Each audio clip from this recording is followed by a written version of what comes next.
Salut à vous, bienvenue dans cette nouvelle vidéo où on va essayer de voir comment configurer les années scolaires. Donc, pour ce faire, c'est simple, il suffit d'aller dans le menu scolarité. Ensuite, on clique sur le lien année scolaire. D'accord. Donc là, vous allez voir une liste des années qui existent au sein de cette instance. Voilà, là avec une première colonne avec l'information année. Ensuite, l'information sur la durée des semestres, le statut de l'année et les actions possibles. Ici, c'est verrouillé parce que tout simplement, cette plan scolaire-là a été déjà validée et toutes les données sont, voilà, sont marquées non modifiables. Ensuite, il y a cette année scolaire-là où on peut uniquement faire la validation et faire une modification sur les semestres. Voilà. Mais on ne pourra pas faire de suppression parce que tout simplement aussi, il y a des données qui, voilà, qui sont en cours de travaux. Voilà. Donc, nous, on va créer une nouvelle année scolaire. On peut cliquer sur le bouton ajouter ou bien on clique sur ce raccourci-là. Donc là, on va le faire de façon rapide. On va dire que l'année commence aujourd'hui.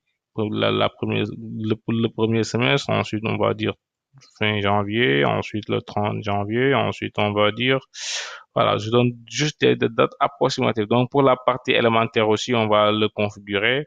On va dire décembre, ensuite 12 décembre, on va dire février ou mars. Ensuite, mars, on va y aller jusqu'au mois de juin. D'accord.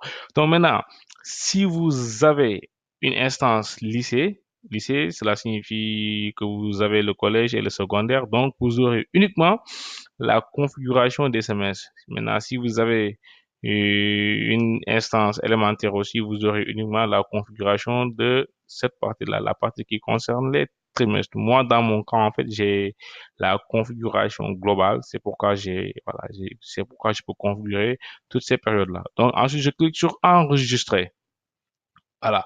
Donc là, on voit bien que l'année est là. J'ai même une action supprimée parce que tout simplement encore, il n'y a pas de données qui sont liées à cette année-là.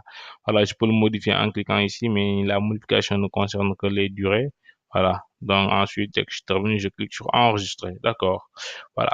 Donc, il faut aussi garder à l'esprit que sur les établissements scolaires, l'ensemble des travaux se fait de manière périodique, de période une année. Donc, tout, pour chaque année, il faudra créer une nouvelle année pour que toutes les données sur cette année-là soient liées à cette information.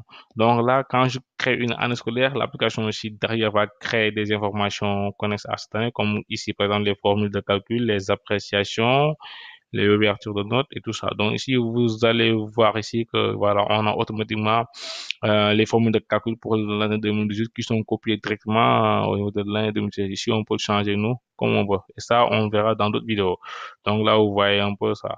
Donc ensuite, pour l'appréciation aussi sur le conseil des classes aussi, on voit bien que l'année 2018 aussi est prise en compte. Là, on peut voir les autres années. Ensuite, pour la saisie pour l'ouverture des notes aussi, vous voyez que cette année aussi a été initialisée avec la fermeture d'un ensemble de modifications sur toutes les notes. D'accord. Donc, maintenant, nous, on va supprimer cette année-là. On va faire ça. Pour le supprimer, c'est juste, voilà, lors de la création. Voilà. Donc, ici, on peut le virer en faisant ça. D'accord. Voilà. Donc, c'était tout pour cette vidéo. Je vous donne rendez-vous dans une prochaine où on va voir un autre aspect de cette gestion. Merci.